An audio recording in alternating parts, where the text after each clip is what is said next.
My name is Shannon Crosby, and I'm a registered dietitian with CoxHealth Wellness, and today I'm going to talk to you about weight management. This is a topic that's important for lots of people. We know that if we stay at a healthy body weight, we increase the chances of living a long and healthy life. But in the last 20 years, we've seen a dramatic increase in the number of people who are struggling with overweight and obesity. In the early 1960s, fewer than 32% of Americans were overweight, but today about 67% are overweight and 33% of adults are obese and 17% of children are obese. Obesity is costing the U.S. healthcare system over $190 billion to treat the medical complications associated with the disease. It's a problem that's not going away quickly, and it's on the minds of many Americans. How can I lose weight and keep it off for good? People generally don't enjoy struggling with their weight and generally spend lots of money in search of a solution. We spend about $60 billion a year on over-the-counter diet pills, books, magazines, online support groups, and commercial dieting centers to help lose weight. Unfortunately, most of these programs and plans are not successful. So today I'm going to talk about the keys to successful weight management and some health strategies that I recommend to people for weight loss. Think about the way we treat other diseases. Diabetes, for example. When a person is diagnosed with diabetes, they have to start checking their blood sugar several times a day. They may have to take an oral medication. They have to learn about nutrition and how to make dietary changes to treat their disease. A person with diabetes has to continue these things every single day for the rest of his or her life. Treating overweight and obesity is the same thing. It involves long-term lifestyle changes. Do you think that's the way most people look at it? No, most people think about a diet as a temporary event. Their goal is to lose weight, which might take a matter of weeks, months, or a few years. Their goal is to, once they reach their goal weight, they revert to old habits and exercise routines. So when designing a program for weight management, I always look at making changes that the client will be able to stick with for the long term. And often these changes are made very slowly over time with lots of support. Most fad diets focus on drastic changes. Some diets recommend eliminating a particular group or nutrient. Some diets recommend fasting certain days of the week or maybe drinking juices certain days. And although these diets can also result in weight loss, they're not easy to continue on for more than a limited period of time. It's hard to go through life going to a birthday party or another celebration and enjoying food, drink, and celebration when all you're allowed to eat or drink is a particular food group. It's hard to go to a holiday dinner and not eat some pie because it's not on your diet plan. And so what we tend to do is eat the pie, feel guilty, and then blow the diet and overeat everything else too. We get wrapped up in feelings of guilt or shame in relation to eating.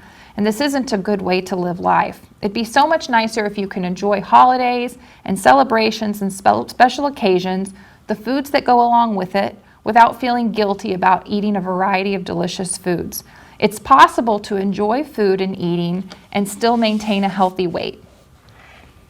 Before we get started with recommendations for weight loss, let's talk a little bit about what obesity is and why it's a health problem. You probably realize that obesity is a condition that's characterized by accumulation of too many fat cells. We need fat to insulate our organs and protect our bodies, cushion, warmth, etc. And fat makes up parts of our organ systems. But there's a point if we accumulate too many fat cells, the excess fat becomes a stress to the body and over time can lead to health risks. We know that a great deal of overweight and obesity can be linked to our genetics. There are studies of identical twins that were raised apart, and despite having different parents and different lifestyles and different environments, they still showed similar weight gain patterns, both in the overall amount of weight gained and the way that their body fat was distributed throughout their body. It seems that our genetics account for somewhere between 40% and 70% of weight differences in people. We can't change our genetics. We get what we get. So this is a non-modifiable risk factor. Our environment also can impact obesity. In fact, environmental changes are often pointed out as being one of the major causes of the obesity epidemic in the last 20 years. Our genes have not changed during this time period, but our environment has. Our environment includes the types of foods that we have available to eat, when it's appropriate to eat them, and how much food is eaten. Portion sizes at restaurants have increased a great deal compared to 20 years ago. When I was growing up, the size of a French fry at a fast food restaurant was the size of a small fry now, or maybe even a kid size. And the same goes with sodas and other sugary drinks. The environment also plays a role in how active we are. In Springfield, Missouri, our city is sprawled out over a large geographic area. Public transportation isn't readily used, and so most people are driving their cars to commute a fair distance to work. It's difficult to walk or ride your bike in Springfield due to the high volume of vehicular traffic. And so there are lots of reasons why we are less active in how we get to work and the type of work that we do once we're there. Another environmental reason might be lack of time. We don't eat at home very much. We spend more time commuting to work, we spend more time at work, and we devote less time to preparing food, shopping, cooking. Between 1972 and 1995, the prevalence of eating out increased by 90%, and the number of restaurants in the United States has doubled over the last 30 years. For the first time in 2017, households now spend more money on food eaten outside of the home than they spend on food purchased to bring into the home to cook. When we look at weight loss and weight gain in its most simple form, we can look at energy balance. This is the relationship between the energy that we take in through food and the energy that we burn by moving around. And we measure that energy in kilocalories, or calories more common. If the amount of calories that we take in through our food is equal to the amount of calories that we use in activities, then we're going to be in a state where we don't gain weight and we don't lose weight. If the amount of calories that we take in exceeds the amount of energy that we burn in activity, we're in positive energy balance, and the result will be weight gain. If this goes on for a long period of time, over months or years, the person could gain so much weight that they become overweight or obese. If the amount of calories that we take in is less than the amount that we burn, we're in negative energy balance, and in this state we will lose weight. And so we want to create a state of negative energy balance to allow somebody to lose weight. Now, if you've ever tried to lose weight and struggled to keep it off, you understand that there's more to it than just energy balance. It's difficult and for many people over a consistent basis to eat less than what they burn. In fact, since 2/3 of the United States is struggling with overweight, we know that it's a more complex situation than just energy balance. One component of that complexity is the influence of appetite hormones. There are many hormones that play a role in regulating our appetite when we're hungry and when we're full. And there are many studies today that are going on that look at the influence of those appetites on the amount of food that people eat and how active they are, and how resistance to some of those satiety hormones can develop over time. It's not that people who struggle with their weight lack willpower or that the hunger is in their head. There may be an imbalance of those hormones related to hunger and satiety. Now, when we think about treating overweight and obesity, I always focus on three main components. We focus, of course, on nutrition and the types of foods consumed. We look at physical activity, so those are two components of the energy balance. But then the third piece of the puzzle that's often overlooked is behavior modification. Doing just one or two of these things might make it more difficult to lose weight and keep it off. So all three of the components should be used together for the best chance of success. The good news too, if you struggle with those hunger hormone imbalances, is that eating a healthy diet and engaging in exercise can go a long way towards stabilizing some of those hormone levels that affect hunger and weight control. I'm going to go through several tips that I use to counsel patients on losing weight. And many of these things are small changes that can occur over a period of time. So you might just choose one or two things to focus on. Once those have been mastered over a period of weeks or even months, then move on to focus on something else. And so my first tip is to pay attention to the types of foods that you eat. I want you to eat real food. You might be thinking, well, I do eat real food.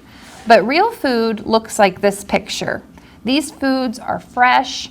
These foods are very close to their original source. Whole cuts of meats, fresh fruits and vegetables, whole grains, nuts and seeds are what we're looking at. Instead, the standard American diet often looks like this: a lot of processed foods, prepackaged. Whenever we process foods, there's a tendency to lose healthy nutrients, good nutrients, vitamins, minerals, fiber, and then we add many times harmful nutrients. Calories are added through excess sugar, harmful fats. Excess salt is added as a preservative and a taste enhancer and flavor enhancer.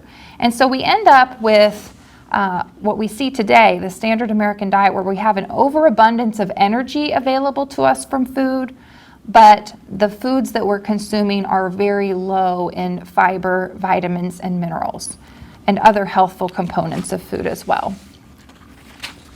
If we take a look at this healthy plate, we can see that different food groups are represented in different proportions. And so keep this plate in mind when you're thinking about the types of foods to choose to eat when you're planning meals and snacks.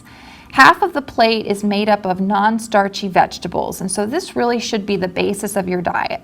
These foods, which include basically every kind of vegetable other than potatoes, corn, and peas, which are the starchier types, are low in calories, high in vitamins and minerals, very high in fiber, and they're bulky and filling. So these should make up the major portion of your diet. The other half of the plate is divided between a carbohydrate or a starch source. So this might be those starchy vegetables, potatoes, corn, peas. It could be beans. It could be starchy squash like acorn or butternut. It could be a whole grain like oats or barley or brown rice. And these have beneficial nutrients as well, but due to their higher starch content are required in a lower portion. Then the other fourth of the plate is made up of a protein source. And so proteins are going to come from meats, preferably fresh whole cuts of meat, not processed, fish, eggs, and cheese. Fruit and dairy also make up a healthy plate in their less processed forms, but these don't have a major place on the plate. And so they're included as an accompaniment to a healthy meal. And then fats are used to prepare all of those other food groups. So those are usually interspersed throughout the plate. We are going to eat a certain amount of processed foods depending on the amount of time we have to put toward meal planning. And so when you're grocery shopping, take a look at the nutrition label, specifically the ingredients list, because this can give us some clues about the level of processing involved to create the food. A good rule of thumb is that if it has more than 5 or 6 ingredients, it's more highly processed. If you see things in the ingredients list, like a lot of added sugar or harmful hydrogenated fats, that's going to indicate more high processing and harmful ingredients added. So look more toward foods that have less processing. My next tip for weight loss involves meal planning. If you're going to eat a diet of whole foods, then it's imperative that you spend some time preparing them yourselves. And many of us don't have a whole lot of time to do that. So the most important thing that you can do to help you eat and follow a whole foods diet is to plan your meals ahead of time. Spend 30 to 45 minutes each week sitting down with your calendar to determine what am I going to prepare for meals and snacks, and write that down. That's your meal plan. And then once you have that meal plan made, it's very easy to make a grocery list and bring those healthy foods into your home. When you don't have a plan, we tend to resort to eating out, going through the fast food line, or buying more processed food that we can heat and serve. And I just gave the argument that those are less healthy options. Sometimes you may have food in your kitchen to throw together a semi-healthy edible meal, but if you're being honest, we just are tired or don't want to put forth the effort.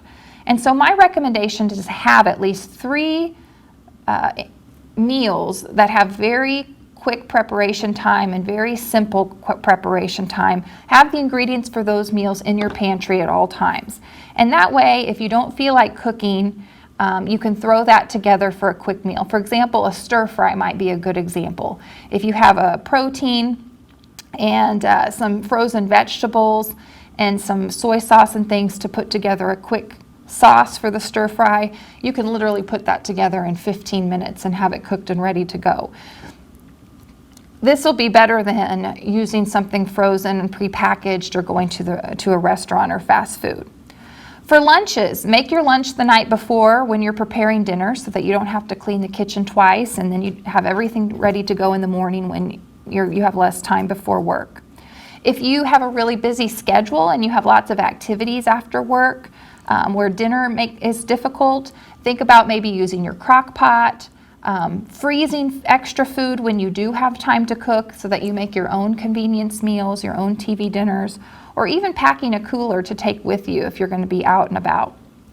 All of these things are going to save you money, they're going to improve your nutrition, and they're going to ultimately save you time because you'll have done the prep work ahead of time. My next tip for weight loss has to do with eating out and eating at restaurants, which I've mentioned a couple of times. We know that through the research, dining out frequency is associated with a higher body mass index, a measure of an indirect measure of body fatness. And so research has shown that women who dine out 5 or more times a week consume on average 300 calories more on the days that they eat out compared to the women who were eating at home. And the top foods that we tend to choose when we're eating out are foods like French fries and hamburgers. We don't tend to choose vegetables or salads or fruits when we eat out. Eating out frequently means that you're going to be coming in contact more often with very high calorie, energy dense, low nutritious foods, and that's going to displace fruits and vegetables and those other nutritious foods you need to be eating. It's very difficult to eat out and eat healthy. There aren't a lot of healthy options available in most restaurants. And even when they are, sometimes the healthfulness of those options is questionable, in my opinion. Restaurant foods are often really high in the starch or carbohydrate options because they're cheap to produce and they taste really good. Carbs on breads and potatoes, French fries, carbs in sweetened drinks and lemonades or alcoholic drinks, carbs in sauces and marinades, adds up to a plate that's very much out of balance. And so my recommendation is to avoid eating out if you're trying to lose weight. Best case is eating out once a week, maybe 2 times a week at the most. It's difficult to eat out much more than that and keep weight loss happening. In addition to offering a lot of starches, portion sizes at restaurants are a problem. These have increased dramatically in the last few decades, and when we're presented with very large portion sizes, it's difficult for our brains to register that we need to stop eating. We have a tendency to want to eat in a certain volume of food. And so that's another reason to avoid eating out. If you do eat out more than 1 or 2 times a week, though, you really have to pay more attention to what you're choosing at the restaurant. To help keep your calories under control, pay attention to the serving size that you're consuming. If you want a hamburger, eat a hamburger. Just choose a smaller hamburger than what you usually would get. A junior hamburger at most fast food chains has about 250 calories via a double cheeseburger that might have 1,000 or more calories. Try to eat until you're only about 80% full instead of 100% full. Retrain your brain to recognize when you feel full a little bit earlier than what you may do now. And get away from the idea that you have to complete or finish your plate. My next tip has to do with the rate of weight loss. Weight loss in the beginning of a weight management program is often more rapid. And this is due to big changes in water weight. But it's hard to keep up a very rapid weight loss each week, like what we might see on TV shows like The Biggest Loser, unless you're in an extremely controlled environment. So a good weight loss goal for us in the real world might be to look at 1 to 2 pounds of weight loss a week. This can be done by eating just a little bit less and exercising just a little bit more, making these smaller changes over a period of time. The real key to weight loss is a commit to adopting healthy diet and lifestyle habits and maintaining those changes and habits over time. So any change that you make, whether it's with exercise or eating, think about if it's something that you can stick with forever. Because if it's something that's only temporarily attainable, then you're probably not going to be able to keep the weight off. If you have a lot of weight to lose, it can be helpful to make a small goal. For example, if you need to lose 50 pounds, that can seem really overwhelming. But instead, focus on just 5 to 10% of your weight and set that as initial goal, keeping in mind the rate of weight loss being about 1 to 2 pounds a week. This may be over a 4 to 6 month period, and that's okay, because a weight loss of as little as 7 to 10% can have a major impact on health risks such as type 2 diabetes and blood pressure. My next tip for weight loss involves self-monitoring, and this is one of those important behavior change components. Self-monitoring involves writing down the food that you eat, planning your meals, and maybe even writing down how much exercise you engage in. This is one of the best ways that you can stay engaged in the process and really allow you to more objectively evaluate the changes that you're making. Studies show that people who track their food and exercise stay on target better and are more mindful of how much and what they are eating. Today, keeping track of your eating and exercise habits is easier than ever. You can use old-fashioned pen and paper, but we have lots of different apps and software that's available to help you do this more easily. Your Healthy Living dashboard even has exercise and nutrition tracking that you can do within your wellness portal. My next tip for weight loss involves exercise. We as a whole are expending less energy during the entire day, both at work and during our leisure time, than people were 20 to 30 years ago. As technology continues to advance and allows for less energy expenditure during the day, planned physical activity is really something that most people have to prioritize. Unfortunately, more than 20% of Americans report no daily leisure time physical activity. Instead, we like to spend our free time watching TV, playing video games, or on our tablets. And so physical activity, and in my opinion, a planned physical activity that's going to get your heart rate up is an imperative to lose weight. A good initial goal might be to shoot for 30 minutes a day, 4 days a week, and then increase from there to most days of the week.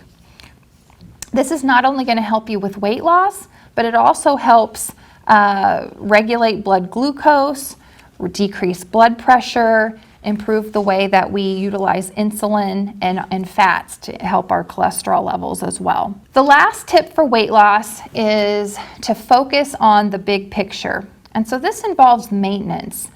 We can make changes over a period of time, but we're probably going to have some point where we backtrack or we kind of get off track with our goals. It's really important to understand that this is going to happen. This is a very normal part of behavior change. And I don't want you to beat yourself up. Instead, focus on the positive. This is a major lifestyle change. We're not robots, we're human beings. And so we have to pick ourselves back up and keep moving forward. There are going to be periods of time when you're more strict with your diet and exercise, and times when maybe you're more lax. And the key is balance and moving towards your goal instead of away from it.